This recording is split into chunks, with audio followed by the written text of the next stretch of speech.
El 27 de mayo iba a ser un día normal en nuestro campamento turístico en la isla de Koh Chang, perdida en la costa de Tailandia. Me llamo Marat, tengo 32 años, y vine aquí después de 3 años trabajando como analista financiero en Moscú. 3 años de estrés constante y horas extras, hasta que un día me di cuenta de que un poco más, y simplemente, me derrumbaba. El psicoterapeuta me diagnosticó agotamiento y me aconsejó un cambio radical de aires. Así fue como acabé aquí, en el fin del mundo, como instructor de buceo en el campamento turístico Laguna Azul. La mañana empezó como de costumbre. Me desperté en mi bungalow, situado a 20 metros de la orilla. A través de las rendijas de las paredes de bambú se filtraban los rayos del sol naciente, tiñendo la habitación de un color dorado. El ventilador de techo movía perezosamente el húmedo aire tropical. Me había acostumbrado a esta humedad durante los 8 meses que llevaba en la isla, aunque al principio me parecía que respiraba a través de una toalla mojada. Al salir a la veranda con una taza de té tailandés fuerte, eché un vistazo al campamento. 15 bungalows dispersos entre las palmeras, un edificio central con el restaurante y la parte administrativa, el centro de buceo en el muelle con 3 lanchas. Todo pintado de colores vivos, desgastados por el sol y la sal. Nuestro campamento estaba situado en una pequeña bahía rodeada de acantilados rocosos cubiertos de jungla. Parecía que estábamos aislados del mundo en nuestro pequeño paraíso. Esa mañana había 37 huéspedes en el campamento, menos de lo habitual. La temporada de lluvias debía empezar en 2 semanas, y la mayoría de los turistas preferían visitar Tailandia en una época más seca del año. Terminé mi té y me dirigí al centro de buceo, donde me esperaba Saori, una japonesa que trabajaba allí como instructora desde hacía 4 años. Estábamos planeando una inmersión matutina para un grupo de 8 personas. «Buenos días, Marat-san», me saludó Saori con una ligera reverencia. «El mar está raro hoy, ¿no crees?» Miré al horizonte. En efecto, algo no iba bien. Normalmente, en esta época del año, el mar estaba en calma, con una ligera brisa. Hoy, en cambio, parecía antinaturalmente liso, como cristal pulido, y a la vez temblaba nerviosamente. «¿Quizás deberíamos cancelar la inmersión?», pregunté, sintiendo una vaga inquietud. «El centro meteorológico no ha dado ninguna advertencia», se encogió de hombros Saori. «Además, Somchai ya ha preparado la lancha. Somchai, nuestro capitán, un anciano tailandés con el rostro arrugado como la corteza de un árbol, ya estaba cargando las botellas en la lancha. Decidí confiar en su experiencia. Somchai había nacido en esta isla y conocía el mar como la palma de su mano. A las 8 de la mañana habíamos salido al mar. El grupo era heterogéneo. Una pareja de Alemania, 3 estudiantes de Rusia, un hombre de negocios de Singapur y 2 estadounidenses. El extraño comportamiento del mar solo lo notó el singapurense. «Algo no va bien con el agua», dijo, mirando por la borda. «Demasiado tranquila». Compartía su inquietud, pero no quería crear alarma. Navegamos 5 kilómetros mar adentro, hasta un pequeño arrecife de coral. La inmersión transcurrió sin incidentes, aunque noté que los peces se comportaban de forma extraña. Grandes bancos se movían en la misma dirección, como si huyeran de algo. Cuando subimos a la superficie, Somchai nos recibió con una mirada preocupada. «Tenemos que volver», dijo lacónicamente. «Rápido». Su radio había recibido un mensaje sobre un fuerte terremoto frente a las costas de Sumatra, a 800 kilómetros de aquí. Existía la posibilidad de un tsunami. Regresamos a toda velocidad. Yo estaba de pie en la proa de la lancha, mirando fijamente la costa que se acercaba. Nuestro campamento parecía tan pacífico y sereno bajo el sol de la mañana. La gente desayunaba en el restaurante, algunos nadaban en la orilla, otros simplemente estaban tumbados en las tumbonas con libros. Y entonces lo vi. La línea del horizonte detrás del campamento Había cambiado extrañamente. Al principio pensé que era simplemente una ilusión óptica, un juego de luces. Pero no. El mar se retiraba, dejando al descubierto el fondo, cubierto de corales y erizos de mar.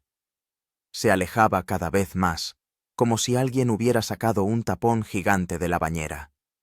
¡Somchai!, grité, señalando la orilla. El viejo marinero palideció.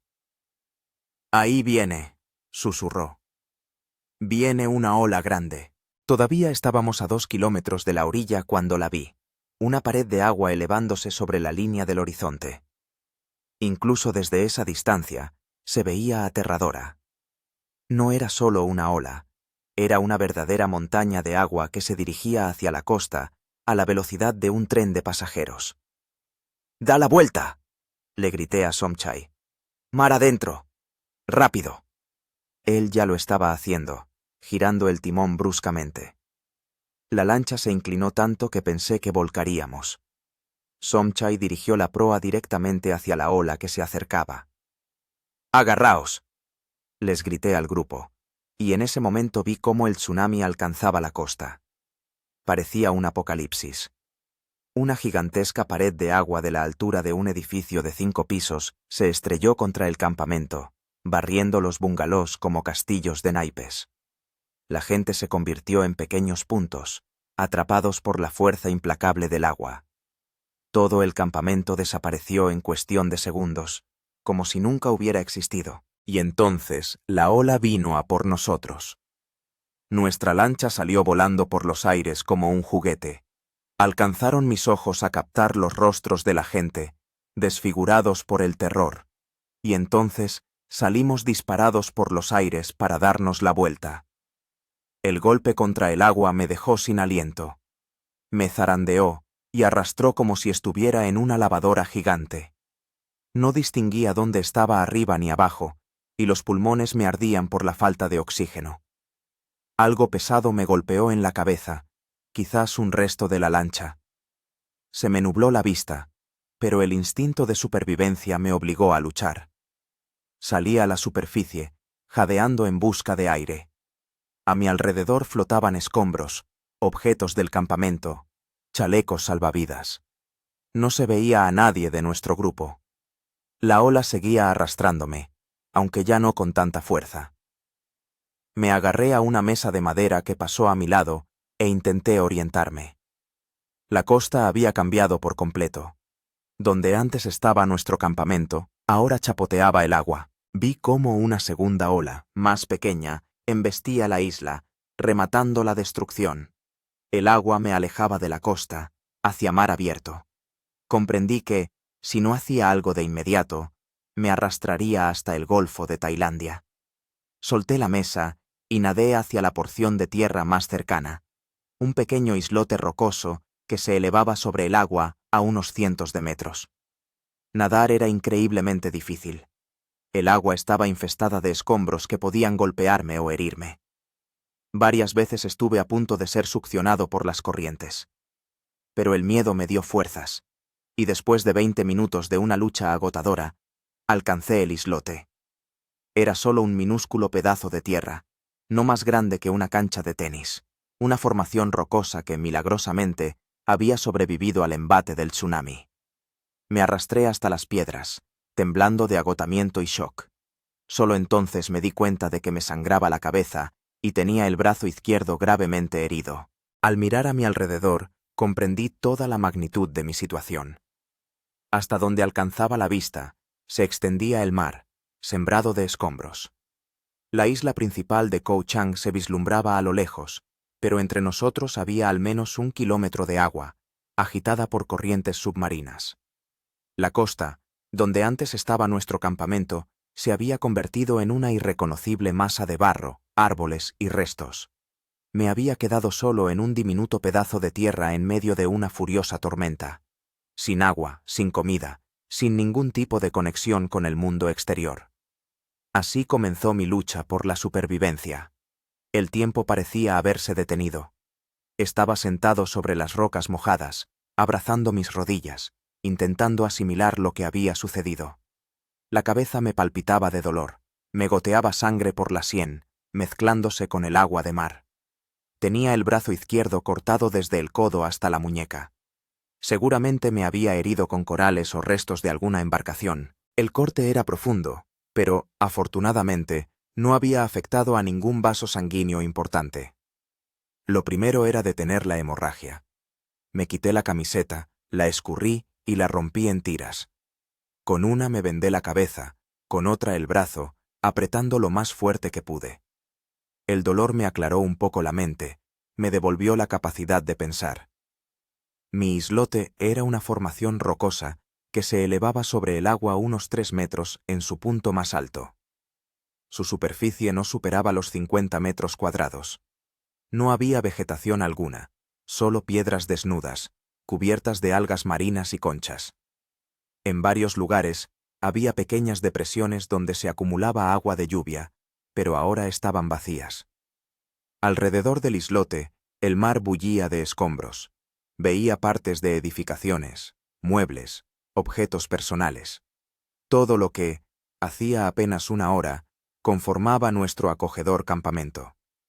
Entre este caos, también podrían haber cuerpos. Aparté ese pensamiento. Tenía que actuar. La primera tarea era evaluar los recursos. Solo tenía pantalones cortos, zapatillas, que, milagrosamente, no se habían salido en el agua, y los vendajes improvisados con la camiseta. Nada de comida, nada de agua potable, ninguna herramienta. El sol subía cada vez más, el calor aumentaba. Sin agua no duraría ni 2 días. Empecé a observar atentamente los escombros que pasaban flotando. Muchos estaban demasiado lejos, pero algunos se acercaban bastante al islote. Después de 1 hora de observación, vi algo parecido a un contenedor de plástico que flotaba lentamente a unos 30 metros de mí. La decisión fue instantánea. Tenía que nadar hasta él. Volví a meterme en el agua, haciendo una mueca de dolor en el brazo, y nadé hacia el contenedor. La corriente era fuerte, y gasté muchas más fuerzas de las que había previsto. Cuando finalmente agarré el contenedor, ya me había alejado 50 metros del islote. El camino de regreso fue una auténtica tortura. El brazo me ardía como fuego. Cada brazada me producía dolor en todo el cuerpo. Varias veces pensé que no lo lograría, que la corriente me arrastraría hacia mar abierto. Pero el miedo a la muerte resultó ser más fuerte que el dolor físico. Cuando por fin me arrastré hasta las rocas, me quedé simplemente tumbado, jadeando, durante al menos 10 minutos. El contenedor resultó ser un cajón de plástico para guardar la vajilla de nuestro restaurante. Dentro encontré 4 platos de plástico, 3 vasos, un puñado de cubiertos y, oh milagro, una botella de agua sellada de 1,5 litros. Era un verdadero tesoro. Me permití tomar 2 pequeños sorbos. El agua me pareció más deliciosa que el vino más caro. El resto tenía que ahorrarlo. No sabía cuánto tiempo pasaría aquí. El día se convirtió lentamente en noche. Seguí observando los escombros que pasaban flotando, pero no vi nada más útil. Varias veces creí ver personas a lo lejos, en el agua o en la costa de la isla principal, pero podían ser meras sombras o una fantasía. Cuando el sol comenzó a inclinarse hacia el horizonte, comprendí que pronto me enfrentaría a un nuevo problema: el frío. Durante el día la temperatura llegaba a los 35 grados, pero por la noche podía descender hasta los 20. Sin ropa, mojado y herido, corría el riesgo de sufrir hipotermia. Necesitaba encontrar algún tipo de refugio. Inspeccioné el islote más a fondo y descubrí una pequeña grieta entre las rocas, resguardada del viento. Era lo suficientemente profunda como para protegerme del viento, pero demasiado pequeña para tumbarme por completo, solo acurrucado. El sol se puso y la oscuridad se abatió sobre el mar con una rapidez escalofriante. Sin las luces de la civilización, la noche en los trópicos era impenetrable. Me metí en mi refugio improvisado, abrazando contra mi pecho la botella de agua, mi único tesoro. La noche fue terrible. El viento helado calaba hasta los huesos, las piedras se clavaban en el cuerpo. Cada vez que empezaba a dormirme, me despertaba un escalofrío o un calambre en los músculos agarrotados. En algún momento empezó a llover, primero suavemente, luego transformándose en un verdadero aguacero tropical. El agua inundaba mi refugio, pero no me moví, consciente de que era una oportunidad. Coloqué los platos y vasos del contenedor para recoger agua de lluvia. Por la mañana tenía casi 2 litros de agua dulce, una verdadera fortuna. Recibí el amanecer exhausto, pero vivo. La herida en el brazo tenía un aspecto inflamado, me dolía la cabeza, y todo el cuerpo me pesaba. Pero estaba decidido a sobrevivir. El nuevo día trajo nuevas tareas. Comprendía que debía encontrar una forma de pedir ayuda, conseguir comida y construir un refugio más seguro. Pero, ante todo, debía evaluar la situación general. Desde el punto más alto del islote, escudriñé el horizonte. El mar se había calmado, aunque todavía estaba salpicado de restos. La costa de la isla principal, donde antes se encontraba nuestro campamento, ofrecía una imagen de completa devastación. Incluso desde esa distancia, se podía ver que el tsunami había arrasado todas las construcciones, dejando solo un amasijo de barro, árboles caídos y escombros. Forcé la vista hasta que me dolieron los ojos, intentando ver signos de vida, movimientos, labores de rescate. Pero la costa parecía desierta. Tal vez los equipos de rescate aún no habían llegado a esta parte de la isla, o, lo que era más probable, estaban concentrando sus esfuerzos en las zonas más pobladas. De repente, la desesperación me invadió. ¿Y si simplemente se olvidaban de mí? ¿Y si nadie buscaba en esta parte del mar?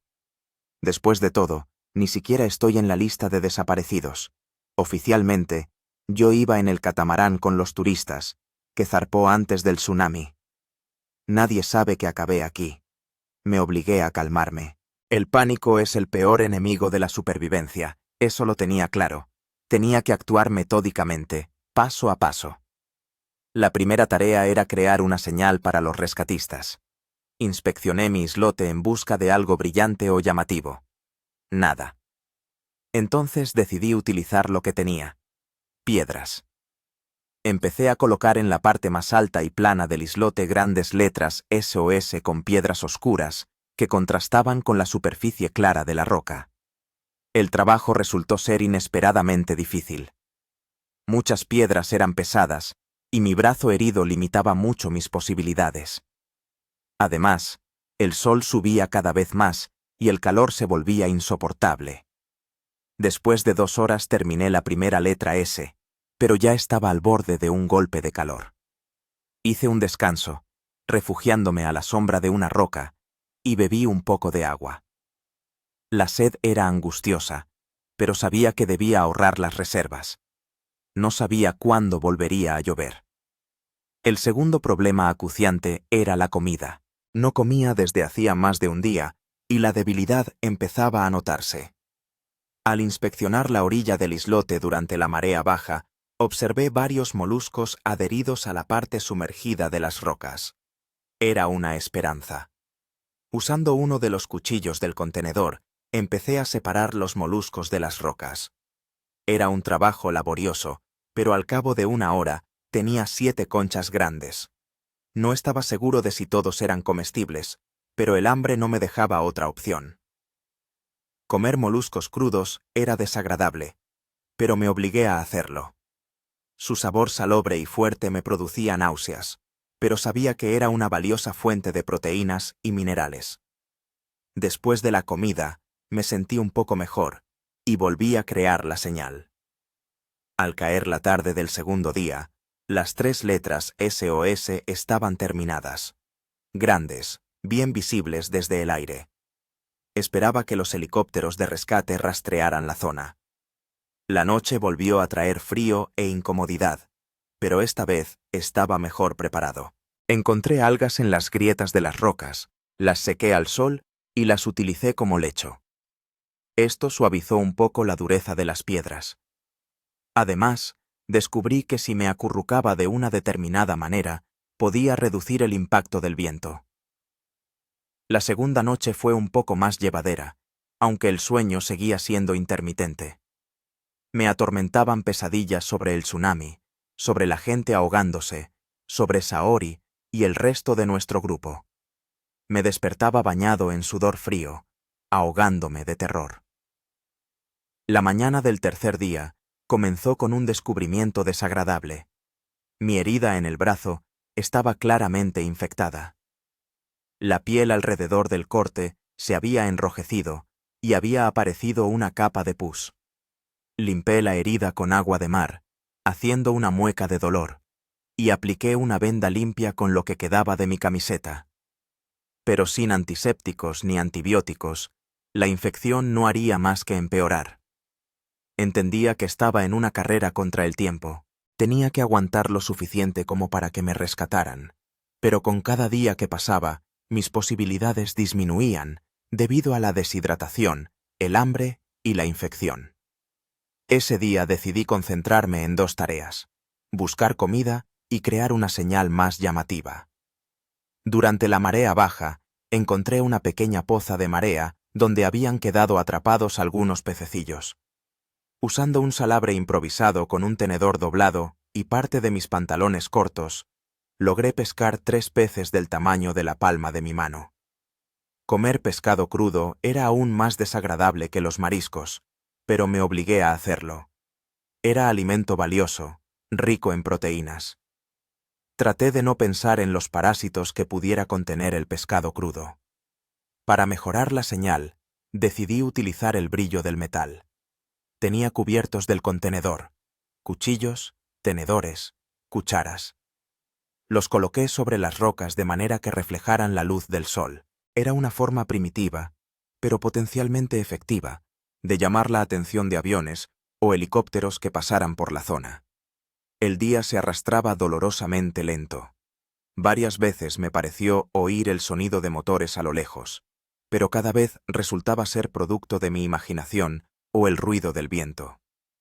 Por la noche, empecé a tener fiebre, un claro signo de que la infección estaba avanzando. Yacía sobre las rocas, mirando el cielo al atardecer, y pensaba en mi vida. ¿En cuánto tiempo había desperdiciado persiguiendo sin sentido el dinero y el estatus? En mis padres, con quienes no hablaba desde hacía meses por una estúpida pelea. En la chica que había dejado en Moscú, pensando que la carrera era más importante que una relación.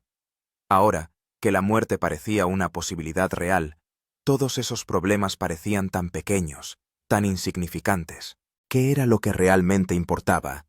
El amor, la conexión con los seres queridos, las alegrías sencillas de la vida. Eso era lo que verdaderamente contaba. Con estos pensamientos me hundí en un sueño febril, sin saber si despertaría por la mañana. El tercer día en la isla comenzó con un brusco despertar. Una ola se estrelló contra las rocas, salpicándome con agua fría. Abrí los ojos, desorientado y exhausto por la fiebre.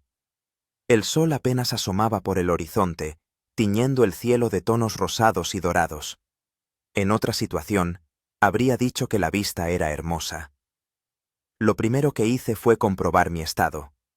La fiebre no había remitido, pero tampoco parecía haber empeorado. La herida en mi brazo tenía mal aspecto, enrojecida, con pus amarillento en los bordes. Todavía me dolía la cabeza y sentía debilidad en todo el cuerpo. Pero estaba vivo, y eso era lo principal.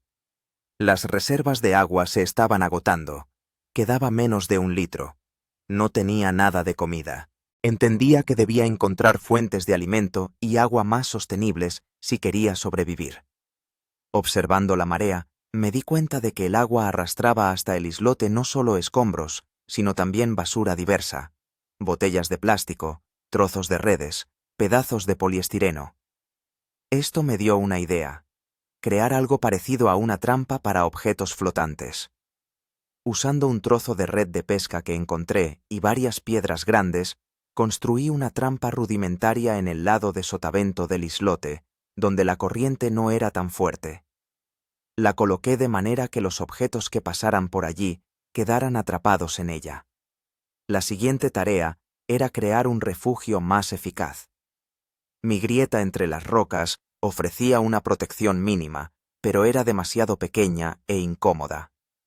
Inspeccionando el islote, descubrí una pequeña oquedad en la roca, parecida a una cueva poco profunda. Se llenaba parcialmente de agua durante la marea alta, pero en la marea baja quedaba seca. Decidí ampliar y profundizar ese espacio. Usando los bordes afilados de conchas rotas y piedras, empecé a raspar y golpear la blanda piedra caliza. Era un trabajo agotador, especialmente en mi estado de debilidad, pero necesario para sobrevivir. A mediodía hice una pausa, agotado por el calor y el esfuerzo físico. Revisé mi trampa y encontré algunos objetos útiles. Una botella de plástico, vacía, pero con tapón, un trozo de cuerda sintética de unos 3 metros de largo y, lo más valioso, un pequeño trozo de lona, probablemente parte de un toldo o vela. Eran verdaderos tesoros. La botella podía servir para recoger y almacenar agua de lluvia. La cuerda tenía múltiples usos, desde la creación de trampas hasta la construcción de un refugio. Y la lona podía convertirse en el techo de mi refugio, o incluso en ropa. Continué trabajando en el refugio con renovadas energías. Por la noche había logrado ampliar la oquedad lo suficiente como para que pudiera caber dentro completamente, tumbado de lado. Usando la lona y la cuerda, creé un pequeño toldo sobre la entrada, que protegía de la lluvia y parcialmente del viento. Era una vivienda primitiva, pero comparada con las rocas a la intemperie, era un verdadero palacio. Por primera vez en 3 días, tuve una sensación de cierta seguridad. Por la noche volví a salir a buscar comida. Durante la marea baja, quedó al descubierto una parte importante de las rocas submarinas, cubiertas de algas y mariscos. Reuní todo lo que parecía comestible, una decena de grandes moluscos y un puñado de algas que, esperaba, fueran seguras para el consumo. La comida era escasa e insípida, pero proporcionaba la energía necesaria. Noté que empezaba a acostumbrarme al sabor de los mariscos crudos, otra señal de adaptación. La noche en el nuevo refugio fue mucho más confortable que las anteriores. Protegido del viento y sobre un lecho relativamente blando de algas secas, pude dormir varias horas del tirón. La fiebre parecía haber remitido un poco, aunque la mano seguía doliendo. La mañana del 4.º día trajo una suerte inesperada. En mi trampa para objetos flotantes quedó atrapada una pequeña caja de madera. Un botiquín de primeros auxilios de nuestro campamento. Estaba dañado por el agua, muchas medicinas se habían estropeado, pero encontré un blister intacto de antibióticos, varias vendas estériles y, lo que era especialmente valioso, una solución de yodo en un frasco de plástico. Aquello era un auténtico regalo del cielo. Inmediatamente tomé un antibiótico, desinfecté la herida con yodo y apliqué un vendaje limpio. El dolor era atroz, pero sabía que era necesario para combatir la infección. Con cada día que pasaba, me adaptaba mejor a la vida en el diminuto islote. Mi trampa para objetos flotantes aportaba regularmente hallazgos útiles, botellas de plástico, trozos de tela, restos de cuerdas. Aprendí a recoger agua de lluvia de manera eficaz, utilizando todos los recipientes disponibles y las oquedades en las rocas. La alimentación seguía siendo un problema. Los moluscos y los pequeños peces que a veces lograba pescar en las charcas de marea me proporcionaban un mínimo de nutrientes necesarios, pero constantemente sentía hambre. Mi cuerpo se volvía cada vez más delgado, los músculos se debilitaban. El 5.º día decidí probar un nuevo método de pesca. Utilizando un sedal que encontré, probablemente parte del aparejo de pesca de alguna de las lanchas, y un tenedor doblado a modo de anzuelo, creé una caña de pescar rudimentaria. Utilicé trozos de moluscos como cebo. Los primeros intentos fueron infructuosos. El pez no picaba o se escapaba del anzuelo improvisado. Pero al atardecer logré pescar un pez del tamaño de la palma de mi mano. Aquello fue una verdadera victoria. Comer pescado crudo era desagradable, pero ya me había acostumbrado. Es más, empecé a experimentar con la cocina. Dejaba el pescado al sol para que se cocinara un poco, Añadía sal marina recogida de las charcas secas y hierbas silvestres que crecían en las grietas de las rocas. Los antibióticos estaban lidiando gradualmente con la infección. La herida en la mano empezó a cicatrizar. La fiebre remitió. Todavía estaba débil, pero sentía que lo peor había pasado. El sexto día decidí mejorar mi señal para los rescatadores. Las letras SOS hechas con piedras eran bien visibles desde el aire, pero quería crear algo más llamativo. Utilizando la basura que había recogido, trozos de plástico de colores brillantes, objetos metálicos, todo lo que pudiera reflejar la luz, amplié y adorné mi señal. Además, creé un sistema sencillo para enviar una señal de humo. Recogí todo lo que podía arder. Algas secas, trozos de madera encontrados en el mar, incluso algunos materiales sintéticos, aunque sabía que emitirían humo tóxico. Lo apilé todo en un lugar protegido del viento, listo para prenderlo en cuanto viera u oyera acercarse un avión o un barco. Los días se fundían en una monótona rutina de supervivencia. Despertarme al amanecer, revisar las trampas, recoger agua de lluvia, buscar comida, mantener las señales para los rescatadores, mejorar el refugio. Cada día era una lucha, pero sentía que me hacía más fuerte, no físicamente, sino mentalmente. Empecé a llevar la cuenta de los días, haciendo muescas en una piedra.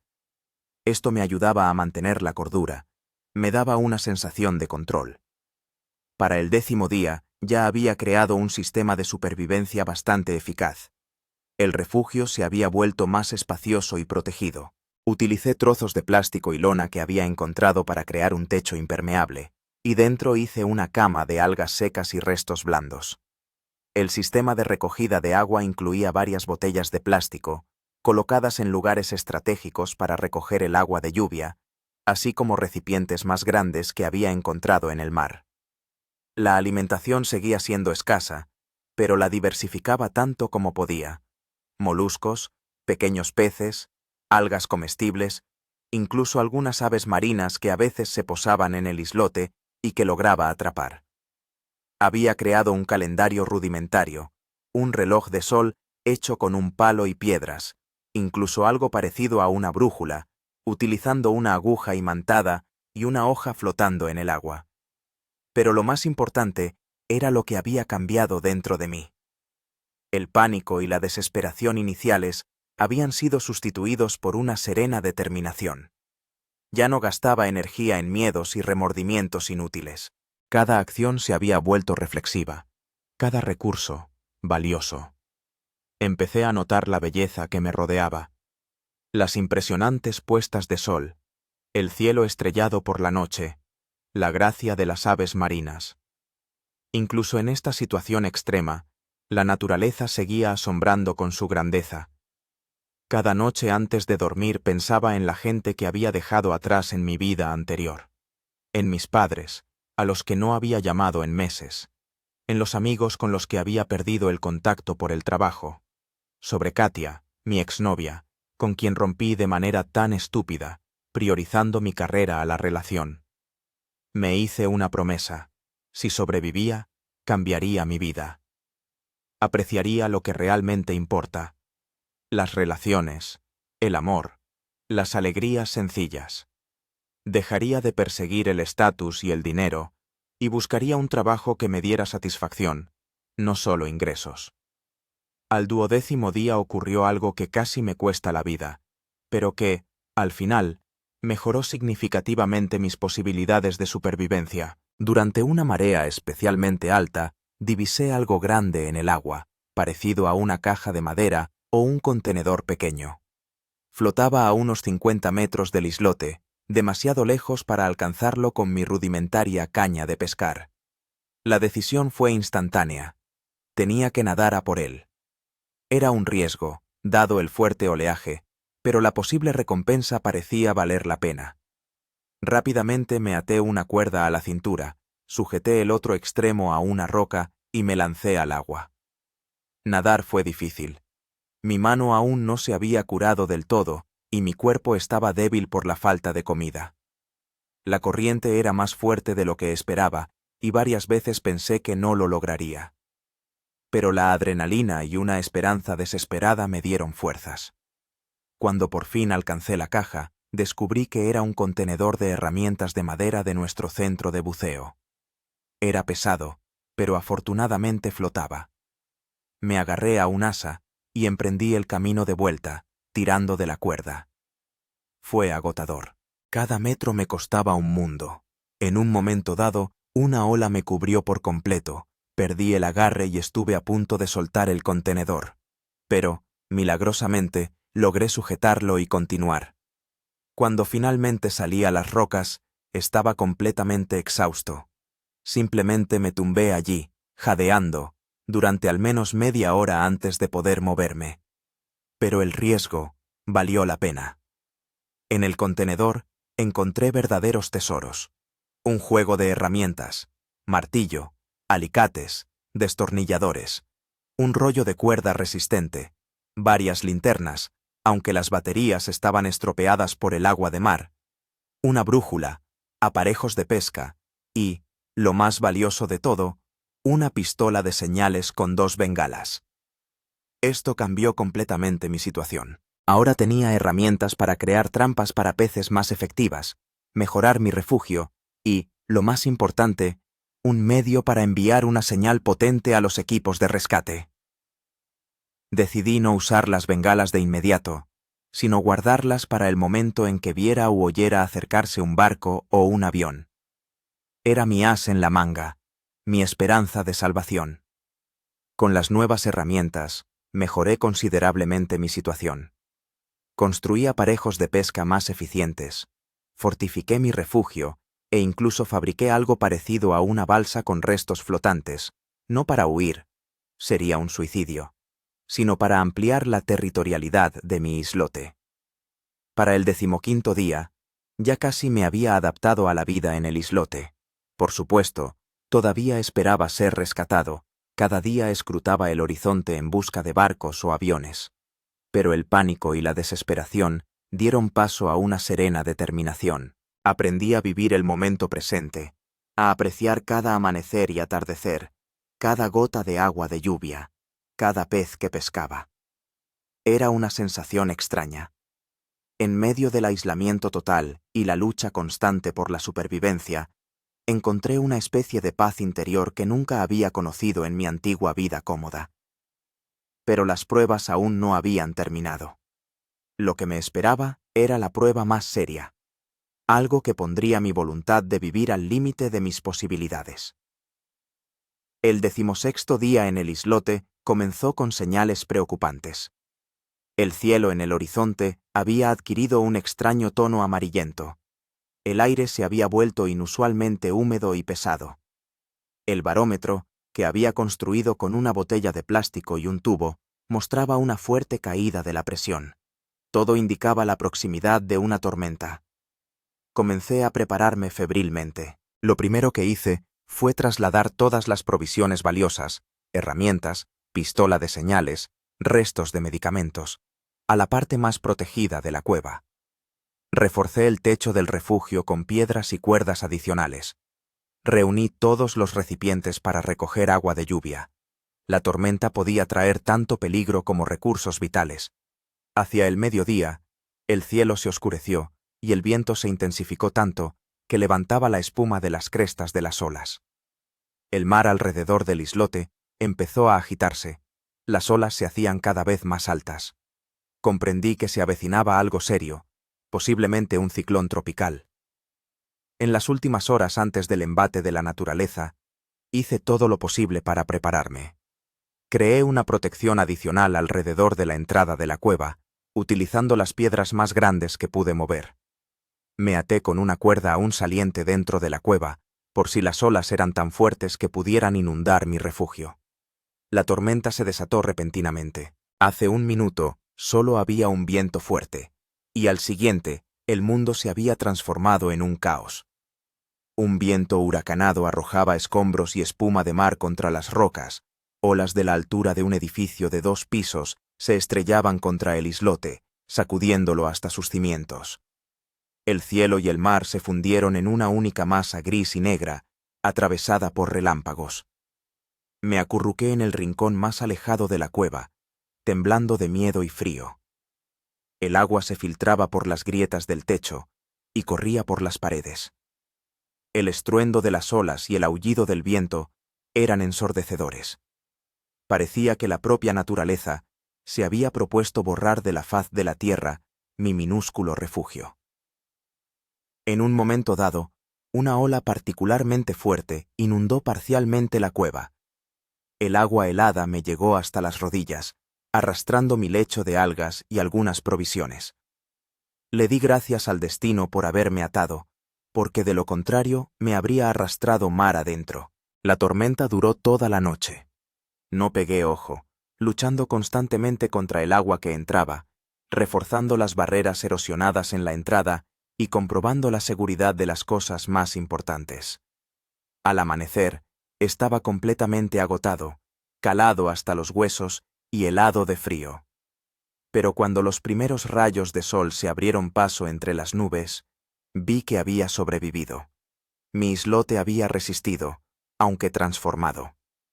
Parte de las rocas se había erosionado y algunas zonas habían quedado completamente sumergidas. Mi refugio se había derrumbado parcialmente, pero la cueva interior permanecía intacta. Salí afuera, apenas creyendo lo que veía. La superficie del islote había quedado completamente arrasada. Todo lo que había construido en 2 semanas se lo habían llevado las olas. Mi trampa para objetos flotantes, las señales, los rudimentarios muebles hechos con restos, todo había desaparecido. Pero también había algo bueno. La tormenta había traído un montón de nuevos restos, partes de barcos, trozos de madera, contenedores de plástico. Entre ellos, encontré algunos objetos valiosos: un gran trozo de lona, una garrafa de plástico con agua dulce, un auténtico milagro, e incluso un chaleco salvavidas. El hallazgo más importante fue una caja de plástico hermética con provisiones, probablemente parte del equipo de emergencia de algún barco. Dentro había barritas energéticas, frutos secos, conservas y, un lujo increíble, una tableta de chocolate. Después de 2 semanas de pescado crudo y marisco, aquello me pareció un festín de dioses. Pero la alegría de los hallazgos se veía ensombrecida por serios problemas. La tormenta había reducido significativamente la superficie de mi islote. Ahora, durante la marea alta, el agua cubría casi toda la superficie, dejando seco solo un pequeño espacio alrededor de la cueva. Si el nivel del mar subía un poco más, mi refugio quedaría completamente sumergido. Además, había sufrido heridas durante la tormenta, un corte profundo en la pierna por el borde afilado de una concha y contusiones por todo el cuerpo. Nada mortal, pero en mi estado de debilidad, cualquier herida podía tener graves consecuencias. Pasé todo el día reconstruyendo lo que había sido destruido. Reforcé de nuevo el refugio, utilizando nuevos materiales. Creé un sistema para recoger agua de lluvia, más eficiente que el anterior. Coloqué nuevas señales, utilizando ahora el chaleco salvavidas naranja brillante como elemento central. Por la noche, exhausto por el trabajo, pero satisfecho con lo conseguido, me permití una pequeña celebración. Me comí la mitad de la tableta de chocolate y una barrita energética. Fue un auténtico banquete después de semanas de subsistencia a duras penas. Pero los problemas no habían hecho más que empezar.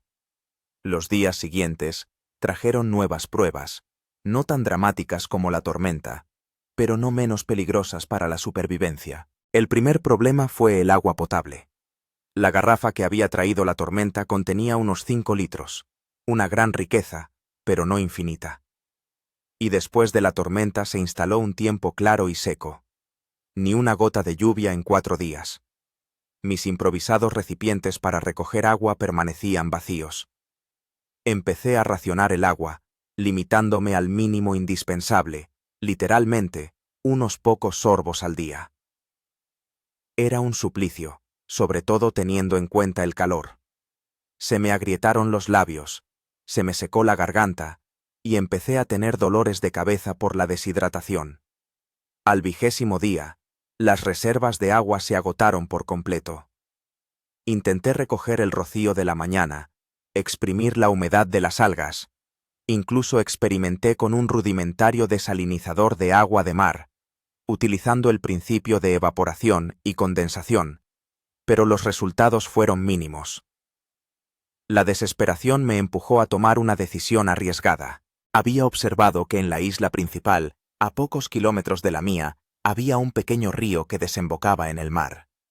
Si conseguía llegar hasta allí, resolvería el problema del agua.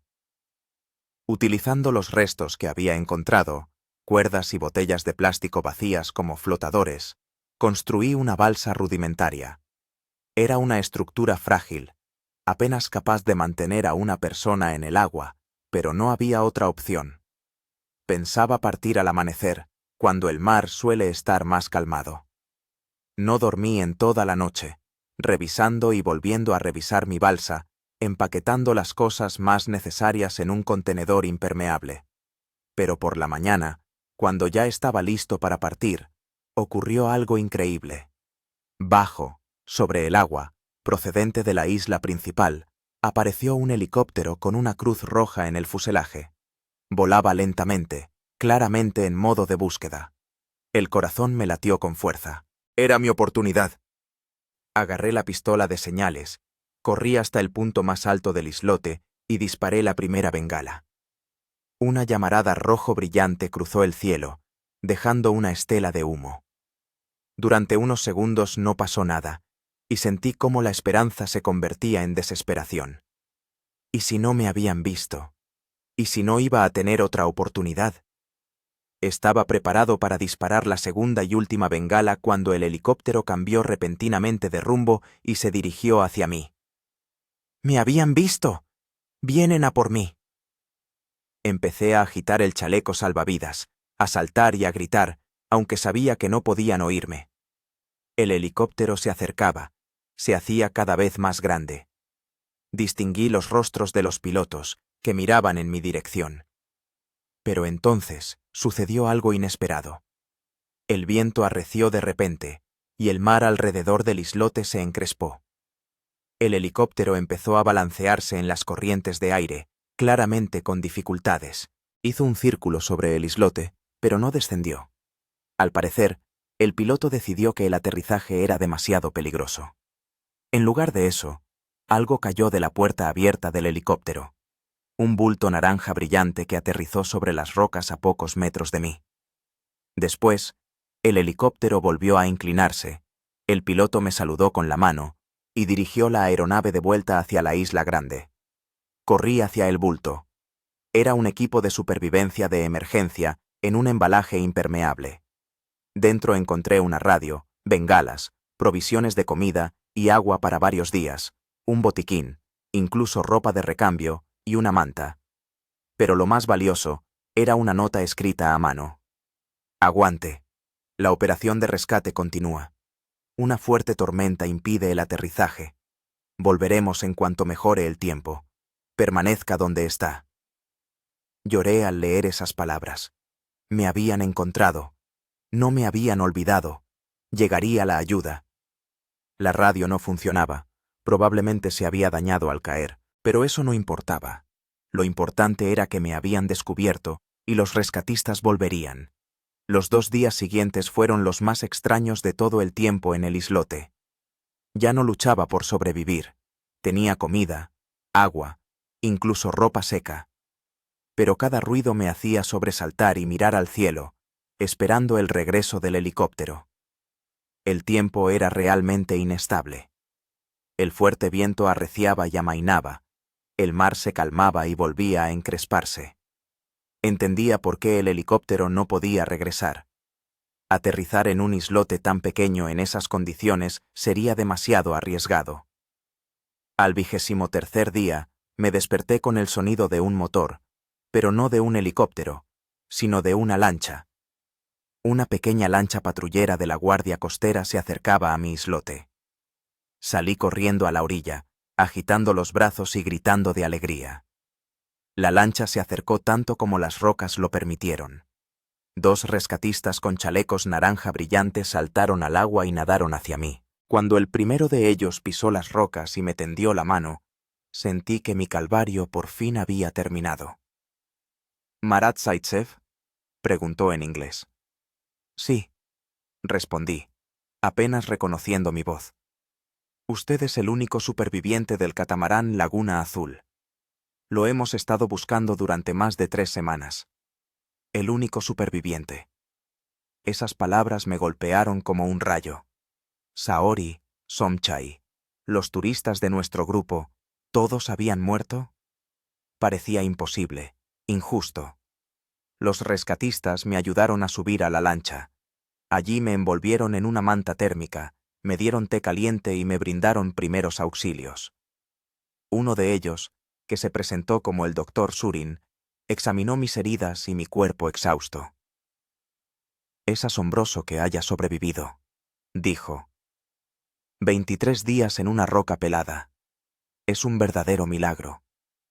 Observaba cómo mi islote, mi hogar y prisión durante estas 3 semanas, se alejaba lentamente, haciéndose cada vez más pequeño en el horizonte del mar infinito. Una extraña sensación me invadió. Una mezcla de alivio, gratitud y... ¿tristeza? Sí, precisamente tristeza. Ese pequeño pedazo de tierra se había convertido en parte de mí, parte de mi historia. La lancha se dirigía hacia tierra firme, hacia la ciudad de Trat, donde me esperaba un hospital y un largo camino de recuperación. Pero sabía que ya nunca volvería a ser el mismo. El tsunami no solo había arrasado el campamento turístico, sino que había arrasado mi antigua personalidad, mis antiguos valores y prioridades. En el pequeño islote en medio del mar, perdí mi antigua vida, pero encontré algo más valioso: la comprensión de lo que realmente importa. Los primeros días en el hospital de Trat transcurrieron como en una niebla. Agotamiento físico, deshidratación, múltiples infecciones. Mi organismo estaba al límite. Los médicos decían que había perdido alrededor de 15 kilos de peso, y los análisis mostraban graves alteraciones del equilibrio electrolítico y anemia. Pero peor que los problemas físicos era la conciencia de la pérdida. La confirmación oficial llegó al segundo día en el hospital. Nadie de nuestro grupo había sobrevivido. Saori, Somchai, los turistas, todos habían muerto en aquel terrible día. Es más, el tsunami se había cobrado la vida de 273 personas solo en Tailandia, y había destruido decenas de asentamientos costeros. Este conocimiento me pesaba más que todas las pruebas en el islote. ¿Por qué yo había sobrevivido y ellos no? ¿Qué había hecho yo para merecer esta oportunidad? Preguntas sin respuesta me atormentaban día y noche.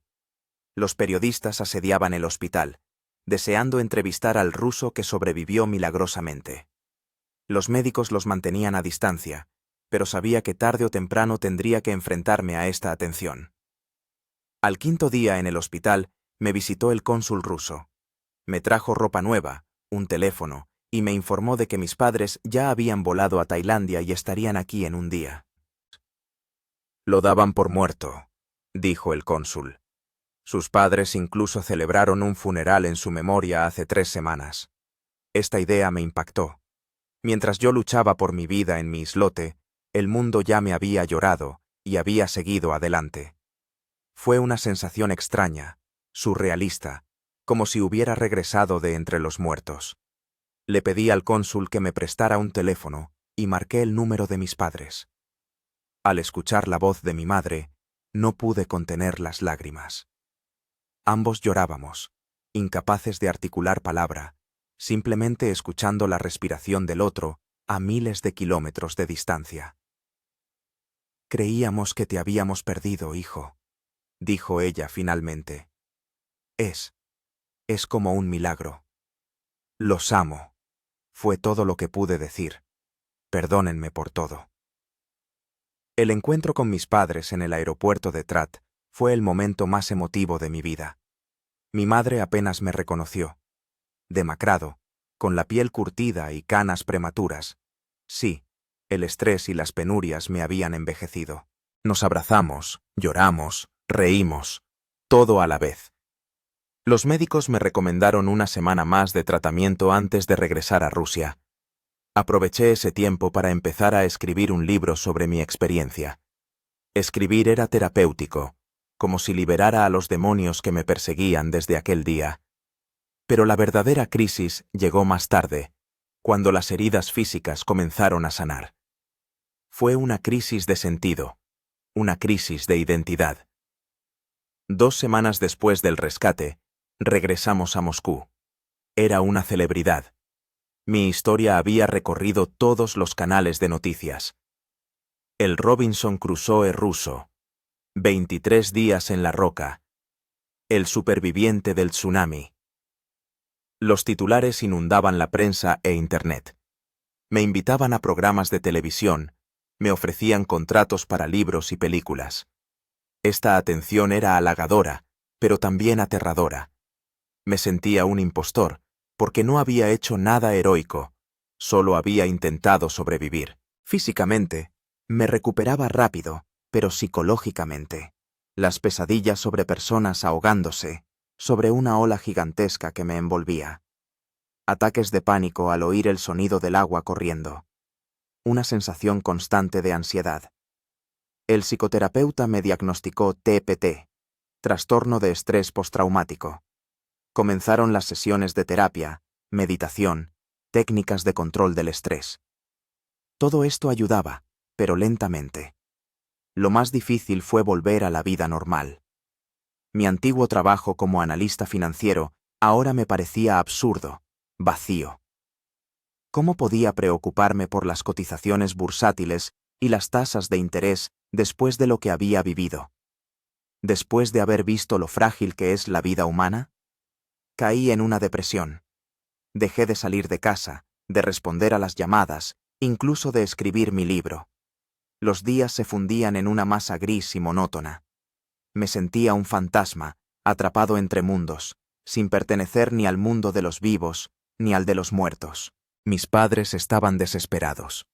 Veían cómo su hijo, al que habían recuperado milagrosamente, se les escapaba de nuevo, esta vez a las oscuras profundidades de la depresión. El punto crítico llegó unos 3 meses después del regreso. En una noche especialmente dura, después de una pesadilla especialmente realista, estaba de pie en el balcón de mi apartamento en el 12º piso, mirando hacia abajo. El pensamiento fue fugaz, pero aterradoramente real. Un paso, y todo terminaría. Todo el dolor, todas las preguntas sin respuesta, toda la culpa por haber sobrevivido cuando otros murieron. No di ese paso. En lugar de eso, lloré de verdad por primera vez. No esas lágrimas contenidas que me había permitido antes, sino un llanto profundo, desgarrador. Lloré por Saori, por Somchai, por todos los que estaban en aquel barco.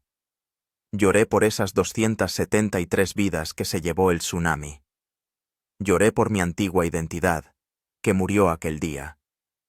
Fue un momento de catarsis, como si una presa se rompiera, liberando todas las emociones que había reprimido. Lloré hasta que no me quedaron lágrimas, hasta que la garganta se me puso ronca de tanto gritar. Y entonces, exhausto, devastado, de repente sentí algo nuevo, una voz silenciosa pero persistente en mi interior. Una voz que me decía que no había sobrevivido por casualidad, que debía haber un sentido, un propósito en esto, que debía aprovechar esta segunda oportunidad. A la mañana siguiente, llamé a Katia, mi exnovia. No nos habíamos comunicado en casi un año, desde nuestra ruptura. Se sorprendió, pero aceptó reunirse conmigo. La conversación fue incómoda al principio. Ella sabía lo que me había pasado, todo el mundo lo sabía, pero no entendía por qué de repente había decidido contactarla. Quería disculparme, le dije, por haber sido tan egoísta, por poner el trabajo por encima de la relación, por no valorar lo que teníamos. Me miraba con asombro y cierta desconfianza. ¿Qué te pasó allí, en aquella islita? Preguntó. Eres diferente. Morí allí, respondí. Ese Marat que conocías no ha vuelto. Pero quizás sea para bien. Hablamos durante varias horas, de lo que había vivido, de cómo me había cambiado, de lo que había comprendido sobre la vida, sobre mí mismo, sobre lo que realmente importa. Katia escuchaba, a veces hacía preguntas, a veces simplemente guardaba silencio. Al final de nuestra reunión, me tomó la mano. Un simple gesto, pero que significó para mí más que todas las palabras de apoyo que había escuchado durante estos meses. No sé si podremos volver a estar juntos, dijo. Ha pasado demasiada agua bajo el puente. Pero me alegro de que estés vivo. Y quiero conocer a este nuevo Marat. No fue un final feliz, ni una curación instantánea. Pero fue el primer paso hacia algo nuevo. En las semanas siguientes, empecé a reconstruir mi vida, pero no la vida que tenía, sino una nueva. Dejé mi trabajo en la empresa financiera y empecé a colaborar como voluntario en una organización benéfica que ayudaba a víctimas de desastres naturales. Terminé el libro sobre mi experiencia y doné todos los derechos de autor a la ayuda para los damnificados del tsunami en Tailandia. Empecé a dar conferencias y seminarios sobre supervivencia, sobre resiliencia psicológica, sobre cómo las situaciones extremas pueden convertirse en catalizadores del crecimiento personal. Mi relación con Katia evolucionaba lentamente, con cautela. No nos lanzamos al vacío, sino que poco a poco nos fuimos redescubriendo. A veces era difícil. Mis cicatrices emocionales tardaban en cicatrizar y hubo días en los que volvía a hundirme en la oscuridad. Pero ella fue paciente y yo estaba decidido a no dejar escapar esta segunda oportunidad. 6 meses después del rescate, regresé a Tailandia. No como turista, sino como voluntario para ayudar a reconstruir las aldeas devastadas por el tsunami. Fue duro emocionalmente, volver al lugar del trauma. Pero era necesario para mi curación. Visité el monumento a las víctimas del tsunami, encontré los nombres de Saori, Somchai y todos los turistas de nuestro grupo. Dejé flores, encendí velas, dije las palabras que tenía que decir. Y entonces, el último día antes de regresar a Rusia, alquilé una barca y le pedí a un pescador local que me llevara a mi islote. No entendía por qué lo necesitaba, pero accedió por un precio adicional. El islote parecía más pequeño de lo que recordaba. El mar estaba en calma, el cielo despejado. Todo lo contrario a aquel día en que el tsunami cambió mi vida. No desembarqué, no hacía falta. Simplemente me senté en la barca, mirando las rocas que fueron mi hogar y mi prisión durante 23 días. Una extraña sensación de plenitud, de cierre de un capítulo, me invadió. Gracias, susurré, dirigiéndome al islote, al mar, al propio destino. Gracias por la lección, gracias por la segunda oportunidad. Cuando la barca zarpó, no miré atrás. Mi mirada estaba fija adelante, en el horizonte, en el futuro que casi había perdido, pero que milagrosamente había recuperado. El punto de inflexión había pasado. Me esperaba una nueva vida. No perfecta, no exenta de problemas y dificultades, pero llena de sentido y gratitud por cada día vivido. Había pasado exactamente un año desde el día en que una ola gigante arrasó el campamento turístico Laguna Azul, dejándome solo en un pequeño islote en medio del mar. Un año de transformación, curación y replanteamiento. Estaba sentado en el porche de una pequeña casa de madera en las afueras de Moscú, que Katia y yo habíamos comprado hacía 3 meses. El sol de la mañana se filtraba a través del follaje de los manzanos, creando caprichosos juegos de luces y sombras. En mis manos sostenía una taza de té verde, una costumbre que había traído de Tailandia. Katia salió de la casa, somnolienta y despeinada, con mi camiseta que le llegaba hasta las rodillas. Me sonrió al verme. «Te has levantado temprano», dijo, sentándose a mi lado y apoyándose en mi hombro. Aniversario, respondí simplemente. Ella asintió, comprendiendo. No hablábamos mucho de ello, pero sabía lo que significaba para mí esa fecha. ¿Cómo te sientes? Raro, admití. Como si hubiera sido ayer y como si hubiera pasado toda una vida. Era cierto. A veces los recuerdos de los 23 días en el islote eran tan vívidos que me despertaba bañado en sudor frío, sintiendo el sabor salado del agua de mar en la boca, oyendo el estruendo de las olas. Otros días me parecía un sueño lejano, una historia que le había sucedido a otra persona. Físicamente me había recuperado por completo. Las cicatrices en la mano y en la pierna se habían atenuado. El peso había vuelto a la normalidad. Incluso las canas prematuras en el pelo eran menos evidentes. Pero los cambios internos eran mucho más profundos e irreversibles. Después de regresar de Tailandia, donde trabajé como voluntario, mi vida dio un giro inesperado. El libro sobre mi experiencia de supervivencia se convirtió en un éxito de ventas, traducido a 12 idiomas. Me invitaban a conferencias internacionales como experto en supervivencia y resiliencia psicológica. Mi charla TED sobre la transformación a través del trauma acumuló millones de visitas.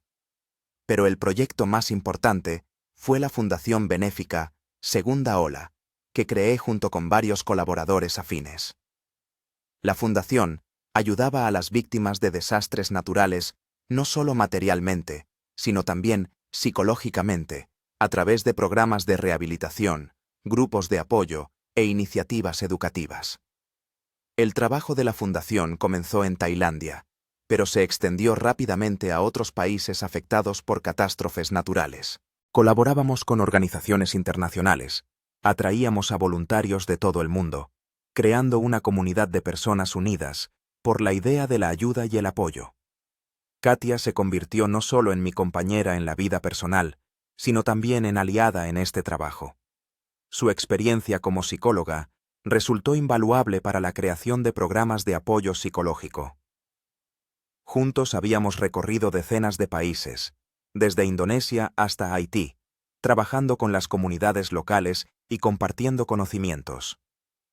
Nuestra relación se desarrolló lentamente, con cautela. Ambos estábamos heridos por el pasado, yo por mi experiencia en el islote, ella por nuestra separación y mi desaparición. Pero poco a poco, paso a paso, fuimos construyendo algo nuevo, cimentado en la honestidad, la comprensión y un objetivo común. Hace 3 meses, durante un viaje a Japón, donde impartíamos un seminario para los damnificados por el terremoto, le pedí que se casara conmigo. No fue el cliché romántico con un anillo en una copa de champán, sino un momento tranquilo e íntimo después de una larga jornada de trabajo. Estábamos sentados a la orilla del mar, contemplando la puesta de sol, y simplemente le pregunté, ¿quieres casarte conmigo? Me miró fijamente durante un largo rato, como intentando leer algo en mis ojos. Luego sonrió y respondió, sí, pero con una condición. ¿Cuál? Nada de islas en la luna de miel. Ambos nos echamos a reír, y esa risa fue como una liberación, como un perdón definitivo al pasado. Ahora, un año después del tsunami, estaba sentado en el porche de nuestra casa, reflexionando sobre el camino recorrido, sobre las personas que había perdido, sobre las lecciones que había aprendido, sobre la nueva vida que estaba construyendo. ¿En qué piensas?, preguntó Katia, interrumpiendo mis pensamientos. En lo extraño que es el destino, respondí. Hace un año estaba al borde de la muerte. Había perdido todo lo que tenía. ¿Y ahora? Ahora tengo más de lo que jamás soñé.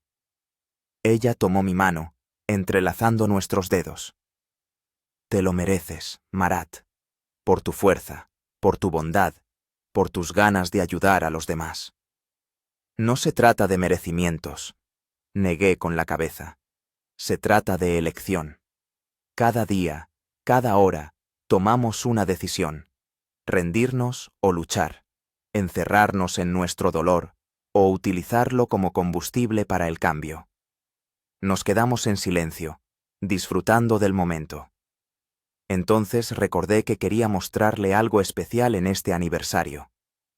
«Tengo algo para ti», dije, levantándome y dirigiéndome a la casa. Regresé con una pequeña caja de madera. Al abrirla, saqué una sencilla pulsera hecha de una cuerda ennegrecida por el tiempo, con unas conchas ensartadas en ella. «¿Qué es esto?», preguntó Katia, mirando la pulsera con curiosidad.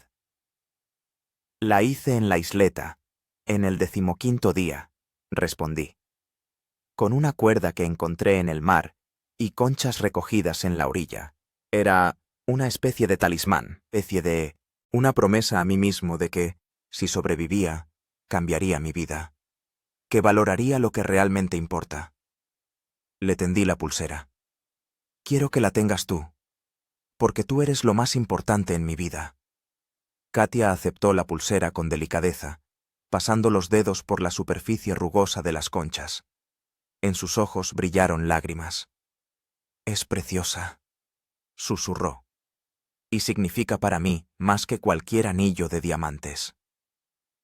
Se puso la pulsera en la muñeca, y allí parecía encajar a la perfección, como un símbolo de nuestra historia, de nuestro camino el uno hacia el otro, a través de todas las pruebas.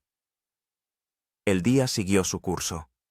Desayunamos, hablamos de los planes de la fundación, nos preparamos para el próximo viaje a Nepal, donde un reciente terremoto había dejado a miles de personas sin hogar. Preocupaciones cotidianas, conversaciones corrientes, pero para mí, cada momento era valioso.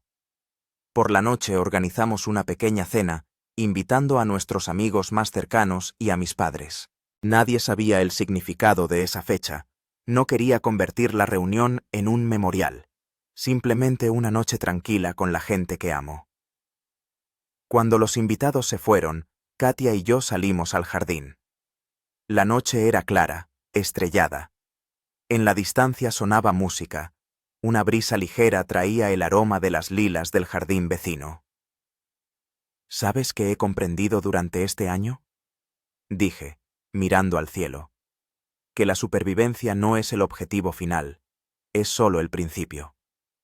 El verdadero desafío no es simplemente seguir con vida, sino encontrar sentido a lo que ha ocurrido.